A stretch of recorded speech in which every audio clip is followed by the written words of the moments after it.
First go to Effects, then go to Detail, and then go all the way down to Vertical Blur. Put it in the middle and make it as small.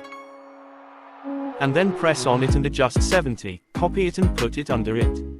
Open Effects and go to Basics. And select Shape. Put that in the middle and make it as small. And press on the Shake. And make the intensity 7. Do the same thing in all clips. Now press on Animations and add Rock vertically. To all the clips make it 0.2. Now add a keyframe to the start and end of the clip. At the last keyframe go to Opacity and make it 0. And that press on the clip and add Graph Ease in 1. Now add a white image at the time to 0.5 seconds. Then press on Splice and press on Overlay. Copy it and apply to all clips.